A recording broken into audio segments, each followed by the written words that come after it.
Hello guys, welcome back to सरकारी नौकरी वाले बाबा। I am Dhananjay. तो ये आपका एनवीएस का जूनियर सेक्रेटरीट असिस्टेंट का आपका पेपर है, ठीक है। और ये पेपर आपका 13 जनवरी 2018 का आपका पेपर है। आप एक बार डेट जाके देख भी सकते हैं कि उस टाइम पे 12, 13 और 14 डेट में आपके पेपर हुए थे। तो ये 13 तारीख का है, अभी मैं 12 और 14 तारीख का भी मैं डालूंगा, ठीक है। तो यहाँ पर मैं पूरा पेपर आपको एक्सप्लेन करके मैं बताऊंगा कि आपको कौन कौन से टॉपिक ज़्यादा पढ़ने हैं, कौन कौन से टॉपिक को आपको बिल्कुल भी नहीं पढ़ना है। हर एक चीज़ मैं बताऊंगा। तो आप अभी पेन और पेपर लेके आप बैठ जाइए, उसमें टॉपिक्स जो मैं बताऊंगा वो आप सही से नोट कर लीजिएगा, ठीक है। और साथ ही साथ मैंने स्टेनोग्राफर का भी पेपर आपका डाल दिया है, आप एक बार जाके देख सकते हैं। सैलरी और प्रमोशन के भी सारे मैंने वीडियो डाले, अगर आपको उसमें भी कोई डाउट है आप मुझे कमेंट सेक्शन में लिख के पूछ सकते हैं, ठीक है। तो चलते हैं हम सबसे पहले अपने पहले क्वेश्चन की तरफ। तो उसके पहले मैं आपको बता दूं कि अगर आपने इस चैनल को सब्सक्राइब नहीं किया है तो सब्सक्राइब कर लें। अभी मैं जो आपका जूनियर सेक्रेटरीट असिस्टेंट है उसके मैं अभी 2 शिफ्ट के पेपर अभी मैं और लाऊंगा। तो मेक श्योर आपको अगर अपडेट चाहिए तो उसके लिए आपको चैनल को सब्सक्राइब करना होगा, वीडियो को लाइक करना होगा और बेल नोटिफिकेशन दबाना बिल्कुल भी मत भूलिएगा, ओके। तो स्टार्ट करते हैं। जैसा कि आप सभी को पता है कि इसमें लैंग्वेज टेस्ट में आपके क्वेश्चन आते हैं 20-20 करके, ठीक है। तो सबसे पहले आपको हिंदी का दिया गया है। तो हिंदी में आप देखिए कि इसमें लिखा हुआ है निम्न में से तत्सम शब्द को पहचानिए, ठीक है। सेम यही स्टेनोग्राफर में भी मैंने पहला टॉपिक बताया था कि कौन कौन से टॉपिक। पहला हो गया तत्सम, तत्भव, ठीक। दूसरा हो गया आपका समास, तीसरा हो गया आपका अलंकार, ठीक है। चौथा हो गया आपकी संधि, ठीक है। और पांचवा हो गया शुद्ध अशुद्ध वाक्य पहचानने, ठीक है। उनकी प्रैक्टिस आप कर लीजिएगा। तो ये 5 टॉपिक कर लीजिएगा, ठीक है। अभी मैं अगर कुछ भी और तो भी टॉपिक इसके अलावा बनता है तो मैं इस वीडियो में मैं बताऊंगा, ठीक है। तो यहाँ पे आपको तत्सम शब्द पहचानना है। तो आपको क्या होगा, यज्ञोपवीत जो होगा वो आपका तत्सम शब्द आपका होगा, ठीक है। अब ये देखिए तत्भव का आपका आ गया। तो तत्भव में आपका क्या होगा, सूरज आपका हो गया सॉरी। फिर आपका दिया गया है कि संतोष महाधन है, ठीक है। रेखांकित शब्द का विलोम। अब हाँ, विलोम, विलोम शब्द क्या। फिर आपका अनेक शब्दों में एक शब्द, ठीक है, मतलब वन वर्ड। तो इसमें क्या हो गया, संतोष महाधन है, विलोम क्या होगा, असंतोष आ जाएगा, ठीक है। फिर मैं प्रतिदिन सूर्य नमस्कार क्या, हाँ, मैं प्रतिदिन सूर्य नमस्कार करना चाहिए। इनमें से कौन सा रेखांकित शब्द का पर्यायवाची नहीं है। तो सूर्य का पर्यायवाची नहीं है तो लंबोदर है, लंबोदर नहीं है, लंबोदर गजानन का है, गणेश जी का होता है, ठीक है। बाकी सारे सूर्य के पर्यायवाची आते हैं, ठीक है। तो पर्यायवाची भी आपको ध्यान रखिएगा। फिर क्या है कि राम रतन धन पायो मेरा भाई रचित रचना में कौन से अलंकार। अलंकार मैंने आपको बताया था। तो इसमें देख लीजिए रूपक। तो इसमें क्या करना है, सिर्फ आपको प्रैक्टिस करनी है हिंदी की बुक लेके, और प्रैक्टिस वाले में ही आपको क्वेश्चन जो होंगे सारे आ जाएंगे। अब माता पिता की सेवा करनी चाहिए। तो माता पिता क्या है, द्वंद्व समास है, ठीक है। अभी मैंने ऊपर जो टॉपिक बताया उसी में से आ रहा है। अब इत्यादि शब्द का संधि विच्छेद क्या होगा, तो इति प्लस आदि होगा, ठीक है। जो आसानी से प्राप्त ना होता हो कौन सा शब्द दर्शाता है, दुर्लभ। आगे चलते हैं हम, कौन सा वाक्य अशुद्ध है। तो कौन सा वाक्य अशुद्ध है, मैं और मेरी माँ घूमने का गई। तो ऐसा नहीं होगा मैं और मेरी माँ घूमने गई, ये होगा भारत मेरा देश है, भी सही है, माता जी जरूर आएंगी, सीधी सीधी सीधी सीधी सादी जनता में देशभक्ति भावना, तीनों बिल्कुल सही लग रहा है।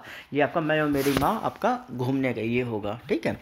फिर क्या, कौन सा वाक्य शुद्ध है। तो आपको मुझको पढ़ाई करना अच्छा लगता है, ये होना चाहिए। माता पिता हमारे लिए, ये गलत है यहाँ लगता होगा। फिर आधुनिक युग में शिक्षा का महत्वपूर्ण स्थान है, ये बिल्कुल सही लग रहा है। मैं तुमसे गुस्सा हूँ होगा यहाँ पे, तो ये वाला बिल्कुल सही शुद्ध वाक्य है, ठीक है। आगे चलते हैं, ये आपके कंप्लीट हो गए। इसके बाद हम बात करते हैं कि भाई दिया गया fill in the blanks in the sentence below with suitable article, choose the answer given below, ठीक है। तो इसमें क्या, अब ये लैंग्वेज प्रोफिशिएंसी का टेस्ट है, आपका इंग्लिश का है। तो इसमें क्या है, आपको दिया गया है पूरा एक लाइन और इसमें आपको फिल इन द ब्लैंक्स पढ़ने हैं, ठीक है।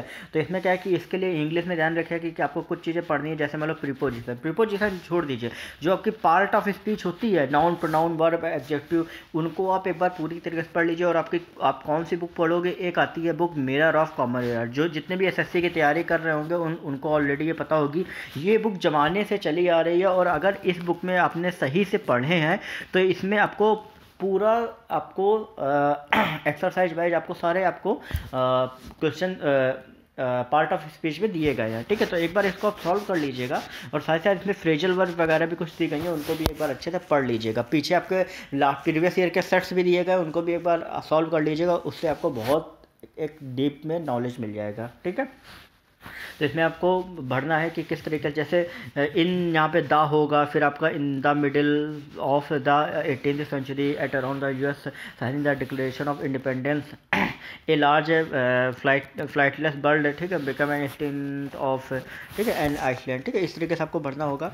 सेम आपका सेम ये भी आपका सेम वही क्वेश्चन है, ठीक है। अगर हम बात करें इसमें, तो इसमें आपका ऑन द मॉर्निंग ऑफ 13 अक्टूबर 1961। अब इसके बाद क्या है कि फिल इन द ब्लैंक्स, तो सेम वही आपका क्वेश्चन है, इसमें लिखा हो developers hope the proposed Venice replica in Dubai, ठीक है, dash help improve it's Fortune, तो इसमें क्या होगा, कैन, ठीक है। अब इसके बाद क्या है, बीइंग ए क्लास टीचर मेरा need to apply dash approach effectively to discipline her student, तो इसमें क्या होगा, द कैरेट एंड स्टिक। अब देखिए क्या कारण क्या है, अब यहाँ पे क्या है कि कई बार क्या होता है कि आपको ईडीएम दिया होता है और उसका नीचे आपको आंसर बताना होता है, लेकिन अब यहाँ पे क्या होगा, यहाँ पे आपको एक सेंटेंस दिया है और ये ईडीएम आपको बढ़ना है, तो उसके लिए आपको क्या पता होना चाहिए। देखिए ईडीएम और फ्रेजेस को रटने से ज़्यादा है कि आप उसको समझो, जब आप उसको समझोगे तभी आप बेहतर कर पाओगे। तो द कैरेट एंड स्टिक आपका क्या होगा, ठीक है, मतलब मीरा को अप्रोच अप्लाई करनी चाहिए अगर स्टूडेंट्स में आपको डिसिप्लिन करना है, मतलब द कैरेट एंड स्टिक मतलब एकदम बिल्कुल डिसिप्लिन होकर उनको वो करना है, ठीक है। फिर आपका ये आ गया, हाँ, इसमें एरर वाइज फाइंड करने की, इसमें पूरा एक सेंटेंस दिया गया है, इसके किस पार्ट में आपका एरर है, ओके, तो ये आपको फाइंड करनी है। तो मिरर ऑफ कॉमन एरर से ये भी आपका हो जाएगा। अब इसमें क्या है कि कंजंक्शन आपको करेक्ट करना है कि भाई नीचे दिया गया सेंटेंस है, इसमें करेक्ट कंजंक्शन जो है वो आपका क्या होगा। अब हम बात करेंगे, इसमें दिया गया cruelty to animal is a punishable offence, तो इसमें क्या है कि इसमें क्रुएल्टी में आपका कौन सा नाउन है, ठीक है, तो ये एब्स्ट्रैक्ट नाउन है। क्यों? क्योंकि एब्स्ट्रैक्ट नाउन क्या होता है, भाववाचक संज्ञा होती है। भाववाचक मतलब जो इमोशन से रिलेटेड होता है वो सारी चीज़ें, ठीक है, जैसे गुस्सा हो गया, ठीक है, क्रूरता हो गई, खुशी हो गई, ये भाववाचक में आते हैं, ठीक है। अब इसमें क्या है कि एडजेक्टिव आपको भरना हुआ है, तो क्या होगा, breathless and very I touch down the road, तो इसमें पार्ट ऑफ स्पीच में आप जैसे कि देख रहे होंगे, अगर आपने एक बार पढ़ लिया तो बहुत सारे ऐसे चीज़ें हैं जो आपकी इसके थ्रू हो जाएंगी, ठीक है। अब इसमें दिया गया है कि एबनॉर्मिएबल, एक पूरा सेंटेंस दिया गया है, इसमें ये वर्ड को बोल्ड कर दिया गया। अब इसका सिनोनिम्स आपको बताना है, ठीक है, तो सिनोनिम्स आपको ऑफुल होगा, तो इसके लिए आप एक काम कर सकते हो कि एनवीएस की एक प्रीवियस ईयर के सेट्स की बुक आती है जिसमें आपको इंग्लिश में वोकैब्स और प्लस अलग से एक्सरसाइज भी दी होती हैं, ठीक है, तो एक बार उनको खरीद लीजिएगा। और डेली रूटीन में है कि 10 वोकैब्स हमें लर्न करनी है, इवनिंग में रिवाइज करनी है और नेक्स्ट डे फिर हमें यही पैटर्न दोहराना है, ठीक है, तो कहीं ना कहीं इससे आपकी वोकैब्स जो है वो आपकी स्ट्रॉन्ग हो जाएगी। अब हम नेक्स्ट चलते हैं यूनिट 2 में। यूनिट 2 में आपका दिया गया है भाई जीएस, आपकी जनरल अवेयरनेस आपकी चालू हो गई। The union government of India has launched Bharat net phase 2 to provide high speed broadband service in all, ठीक है, डैश ग्राम पंचायत में, क्योंकि अभी तक ग्राम पंचायत में नेट वगैरह ज़्यादा नहीं था, इसके कारण से गवर्नमेंट ने प्रोवाइड कराया। Who among the following the first even women pilot of Indian navy, Shubhangi स्वरूप। तो उस टाइम पे क्या था कि थोड़ा से पायलट का, वुमेन पायलट का चल रहा था इंडियन नेवी में, जिस कारण से आपका क्वेश्चन जो है वो आपका पूछा गया। देखिए जो आपके जीएस में पेपर में क्वेश्चंस आते हैं वो कहीं ना कहीं करंट में ये चीज़ चल रही होती है, तो करंट को पढ़ना आपको बहुत ही ज़्यादा जरूरी है। इसके लिए आप क्या कर सकते हो कि अफेयर क्लाउड की आप चाहो तो 300 क्वेश्चंस की आपको एक करंट अफेयर की पीडीएफ मिल जाएगी पिछले 6 महीने की, ठीक है, जो कि आपको 20 से 30 रुपये मिल जाएगी। आप एक बार जाइए उसको परचेज करिए, क्योंकि आपको भी कम टाइम में बहुत ज़्यादा चीज़ें एक्सप्लोर करनी है, उसके लिए आपको मेन चीज़ें पढ़नी होंगी, ठीक है।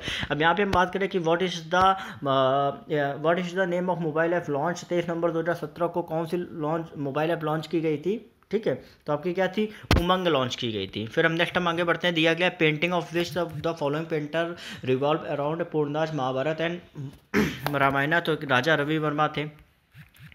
नेक्स्ट आगे चलेंगे, which of the following language film was awarded as the best feature at national film award 2017 Marathi. आप सभी को बताया, देखिए आप जितने भी देख रहे हैं क्वेश्चन सारे करंट के आपके आ रहे हैं, ठीक है। अब इसके बाद आपका साइंस का आ गया, which among the following is metalloid, तो आपका कौन सा है, बोरॉन, ठीक है। तो फिर है the value of Avogadro constant number is, क्या है, 6.022। नेक्स्ट आपका है who among the following was awarded Nobel prize for chemistry 2017, ये, ठीक है। एक चीज़ आप ध्यान रखिए, पहली चीज़ क्या है, जो आपके नेशनल डे वाले होते हैं, ठीक है, वायुसेना दिवस, थल सेना, ये याद कर लीजिएगा। दूसरी बात, नोबेल प्राइज़ आपको किसको किसको मिला है, पद्म विभूषण किसको किसको मिला है, ठीक है। तो ये कुछ ऐसी चीज़ें होती जो आपको रट लेनी चाहिए पूरी तरीके से, क्योंकि ये पूरे साल में एक ही ये तो हमेशा के लिए एक ही रहती है नेशनल डे वाली, और ये आपकी जो नोबेल प्राइज़ और पद्म विभूषण ये साल में एक ही बार दिया जाता है, तो इस वजह से आपको ये रटना बहुत ही ज़्यादा ज़रूरी रहता है, आपको एग्जाम में, हर एग्जाम में आपका काम आएगा। Who among the following has to his slash credit the structure of the study of structure and function of ribosome. तो ये किसने किया था इनमें से? वेंकट रमन रामकृष्णन, ठीक है, इन्होंने किया था कि भाई स्ट्रक्चर की स्टडी और रिबोसोम का फंक्शन किस तरीके से होता है, वो इन्होंने किया था। अब क्या है कि इनमें से हाउसिंग स्कीम जो नरेंद्र मोदी ने लॉन्च की थी, इसका एम क्या था, ठीक है, मतलब 2022 तक एम क्या था? तो क्या है, प्रधानमंत्री आवास योजना, मतलब गरीबों को आवास प्रदान करना, ठीक है। अब इसमें क्या है, dash was launch 25 July 2015 to ensure around the clock electricity to supply farmer and rural household. तो दीनदयाल उपाध्याय ग्राम ज्योति योजना लॉन्च की गई थी, जिसके तहत हर गाँव में बिजली पहुंचाने का एक तरीके से काम किया गया था। अब क्या है, India defeated in the final to lift women's hockey Asia cup 2017। तो इंडिया ने किसको डिफीट किया था? चाइना को इंडिया ने डिफीट किया था। अब आगे चलते, who among the following man won the men's single title in 2017 Australian open tennis tournament? तो रोजर फेडरर आपका था, ठीक है। अब हम बात करेंगे कि the non corporation movement was halted by Mahatma Gandhi in 1922 because of a crowd of peasant set fire A police station. तो एक के कहाँ पे हुआ था? आपका चौरी चौरा में हुआ था। The capital of India was transferred from to Delhi 1911 में कहाँ से कहाँ ट्रांसफ़र की गई थी? तो पहले कलकत्ता थी, उसके बाद आपकी दिल्ली कर दी गई थी, ठीक है। फिर आपका है एज पर constitution of India who among the following can be removed by the process of impeachment. तो किस तरीके से हटाया? प्रेसिडेंट को हटाया जा सकता है। और एक चीज़ ध्यान रखें कि इम्पीचमेंट का आपका कौन सा अनुच्छेद है, वो एक बार आप देख लीजिएगा, ठीक, किस तरीके से आपको हटाया जा सकता है, ठीक है, किस अनुच्छेद के थ्रू और कौन कर सकता है ऐसा। फिर क्या है, the who among the following administers the oath of office to जज ऑफ ए हाई कोर्ट। तो कौन दिलाता है? उस गवर्नर का जो स्टेट होता है वो हाई कोर्ट के जज को दिलाता है। जैसे होता क्या है, जिस तरीके से स्टेट में चीज़ें होती है वही उसी तरीके से सेंट्रल में भी होती हैं। जैसे जो चीफ जस्टिस होता है सुप्रीम कोर्ट को, उसको कौन दिलाता है? यहाँ पे गवर्नर दिला रहा है, तो उसके लिए कौन हो जाएगा चीफ जस्टिस के लिए? प्रेसिडेंट हो जाएगा, ठीक है। तो ये ध्यान रखिए, अगर स्टेट में अपने सारी चीज़ें समझ ली, लेजिस्लेचर में सेम उसी तरीके से आपको वहाँ भी सेंट्रल में आप समझ जाओगे। फिर क्या है, who among the following has right to dissolve Lok Sabha? किसको है? प्रेसिडेंट को है कि लोकसभा को डिजॉल्व करने का अधिकार, ठीक है। अब क्या है कि total coast line of India in passing the main land Lakshadweep island and Andaman Nicobar island approximately कितना है? Total coast line of India अगर लक्षद्वीप आइसलैंड और अंडमान निकोबार की जोड़ देंगे तो आपको ये पता होनी चाहिए कि किस स्टेट की सीमा जो है कोस्ट लाइन की आपकी कितनी है, और किस स्टेट की सबसे लंबी सीमा है, और किस स्टेट की सबसे छोटी सीमा है कोस्ट लाइन वाली, ठीक है। तो ये आप पढ़ लीजिएगा, ये आपको लूसेंट में भी मिल जाएगा। फिर क्या है, sir George Everest observatory is situated at the place of India Mussoorie, ठीक है। तो एक चीज़ ध्यान रखिएगा कि जो आपकी ऑब्जर्वेटरी, मतलब ये वेधशाला, मौसम साल, ये हैं, साथ ही साथ आपके जो नेशनल पार्क हैं, नेशनल पार्क का इसमें नहीं आया, स्टेनो में पूछा गया था, ये भी आप देख लीजिएगा, ठीक है। तो कुछ ऐसी चीज़ें हैं जो आपको अभी से ही प्रिपेयर करके चलनी पड़ेंगी, तभी आप आगे आप कर पाएंगे, ठीक है। अब इसमें आपका रीजनिंग आ गई, तो रीजनिंग में आपका क्या है, select the option which is related to the third term in the same way as the second term is related to the first term, ठीक है। पेपर जो ये पूरा है वो पूरा इंग्लिश में ही है। अब यहाँ पे मैं हिंदी में समझा दूँ कि कॉलर नेक, मतलब गर्दन के पास क्या होती है? शर्ट की कॉलर होती है। तो कफ कहाँ पे होता है? रिस्ट के पास, कलाई के पास होता है, ठीक है। आगे चलेंगे, फिर दिया गया है ट्रेन, यार्ड, एरोप्लेन। तो ट्रेन को यार्ड में खड़ा किया जाता है, एरोप्लेन को कहाँ खड़ा किया जाता है? हैंगर में, ठीक है। आगे चलते, एरो ऑफ कैडेट है, ठीक है। शीला जो है वो लेफ्ट से आपकी 15वें नंबर पे, लीला जो है राइट से 15वें नंबर पे है, ठीक है। When the two cadre interchange their place, इन दोनों क्या किया कि आपस में जो प्लेस है वो चेंज कर दिया। Leela become 16th from the right, ठीक है। तो पहले ये क्या था? पहले ये शीला था, ये लीला था, ठीक है। अब लीला ने क्या किया कि चेंज किया, तो यहाँ पे ये लीला इधर आ गई, ठीक है। और क्या बता, राइट से 16वें नंबर पे है, ठीक है। तो टोटल कितने लोग हैं उस रो में, ठीक है। ये इन लोग ने इंटरचेंज किया, लीला यहाँ आ गई, शीला यहाँ आ गई, और लीला राइट से हो गई 16वें पे, जो पहले 15वें पे थी अब कितने पे हो गई? 16वें पे हो गई। तो 16 ये हो गई, ठीक है। अब देखिए 16वें नंबर पे इधर से ये हो गई। अब यहाँ पे पहले वो 15वें नंबर थी लेफ्ट में, तो यहाँ पे इसके पहले वाला नंबर कौन सा होगा? 14वां। तो 16वें पे ये इधर आ गई और 14 ये हो गई, टोटल कितना हो गई? 30 हो गई, ठीक है। देखिएगा, अगर ना है तो एक बार मुझसे कमेंट सेक्शन में पूछिएगा, मैं थोड़ा सा इसको अच्छे से समझा दूंगा। अब क्या है कि इसमें आपको सेम ये बताना ACEGIBDA, तो इसमें ABCDEFGHIJ इस तरीके से समझ में आ गया। अब इसमें क्या होगा, तो इसमें होगा KL, ठीक है, MNOPQRST, तो LNPRT आ गया आपका यही, ठीक है। तो आपको थोड़ा सा एक क्रिएटिव माइंड चाहिए होता है अगर आपको रीजनिंग सॉल्व करनी है, और जितना ज़्यादा उसके प्रैक्टिस करिए, ठीक है। ज़्यादा से ज़्यादा मॉक टेस्ट लगाइए। आप सेलेक्ट ऑप्शन, आपको ऑप्शन सेलेक्ट करना है जो तीनों डिफरेंट हो। ये स्क्वायर है 11 का, ये 13 का और ये 17 का है, तो ये आपका हो जाएगा 196 किसी का स्क्वायर नहीं है। तो आपको एक चीज़ ध्यान रखनी है कि आपको कोशिश करिए, अगर आपको ज़्यादा फास्ट होना है रीजनिंग मैथ में तो 50 तक आप टेबल याद कर लीजिए, ठीक है। 30 तक आप क्या करिए कि स्क्वायर, ठीक है। हाँ, 50 तक अगर आप टेबल नहीं भी कर सकते हो तो आप टेबल 30 तक रख लीजिए, 50 तक आप स्क्वायर याद कर लीजिए, ठीक है, और 30 तक आप क्यूब याद कर लीजिए। देखिए होता क्या है कि अगर आपने ये याद कर लिया तो आपको ही काम आएगा, और ये आप अगर चाहो तो कभी बाइक चला रहे हो, साइकिल चला रहे हो, टहल रहे हो, तो इस तरीके से आप एक टेबल का आप रूटीन बनाइए, उसको दिन भर प्रैक्टिस करते रहिए। मैं लिख के दे रहा हूँ कि आपको फटाफट याद हो जाएगा। जैसे मैंने देखा, मुझे फटाफट चीज़ें याद हो गई कि किसका क्या स्क्वायर है, तो ये आपको भी करना है अगर आपको वाकई में सेलेक्ट होना है तो इतना तो करना ही पड़ेगा आपको। अब क्या है, इसमें दिया गया है आपका, ये देखिए 16, 64, 9, तो 4 चौको 16 और 4 का क्यूब, तो इसमें 3 का स्क्वायर और 3 का क्यूब। स्टार्टिंग में 4 का स्क्वायर था, 4 का क्यूब हो गया, इसमें 3 का स्क्वायर ना हुआ है तो 3 का क्यूब होना चाहिए, 27 आ गया। चलेंगे next, what is the difference between the place value of 2 6 in the number. अब इसमें प्लेस वैल्यू, तो देखिए इसमें प्लेस 6 का, यहाँ पे 1 2 3 4 5 6, तो मतलब 6 का उसके बाद 0, देखिए प्लेस का कर रहे हैं ना हम, तो ये देखिए 1 2 3 4 5 6, 6 0 लग गए, ठीक है। 6 में 6 इधर है, 1 है, 1 इधर है, उसमें 6 घटा देंगे तो 4 आ गया। 9 9 9 9 9 5 5 5 बार 9 और 4 आपका आ गया, ठीक है। फिर select the option that is different from the remaining 3 option, तो क्या ट्राइंगल, स्क्वायर, पेंटागन, ये सारे क्या होते हैं, सारे ऐसे ऐसे रहते हैं, लेकिन जो आपका सर्कल होता है वो क्या होता है, ऐसे होता है, तो आपका ये डिफरेंट हो गया। सब में साइड्स होती है, इसमें सर्कल में साइड्स नहीं है। अब यहाँ पे आप देखेंगे AAEEEIIO इस तरीके से है, तो इसमें क्या होगा AAEEE, फिर ट्रिपल आई आपका हो जाएगा, फिर ट्रिपल ओ, फिर ट्रिपल यू, फिर ट्रिपल ए। तो इसका मतलब क्या हुआ कि स्टार्टिंग में भी आपका ट्रिपल ए ही होगा, लेकिन उन्होंने क्या किया, बीच से लाइन तोड़ दी। तो देखिए सीक्वेंस आपको कैसे पहचानना है, आपको डबल ए लिखा हुआ है, फिर आपका ई आ गया, फिर आई और स्लैश है, फिर आपका 3 ओ आ गया। इसका मतलब चीज़ें जो है 3 के रूप में चल रही हैं, तो इस तरीके से आपको पहचान के बढ़ना होता है, ठीक है। फिर क्या दिया गया है कि बाबू, हाँ, बाबू इज पालक मदर से मदर सन ओनली इन्फेंट बेबी। अरे दादा, बाबू जो है वो पालक की मम्मी, ये पालक हो गई, पालक की मम्मी की मम्मी, पालक की मम्मी का इकलौता बेटा है, मतलब ये हो गया बेटा और इसका ये हो गया बेटा, ठीक है।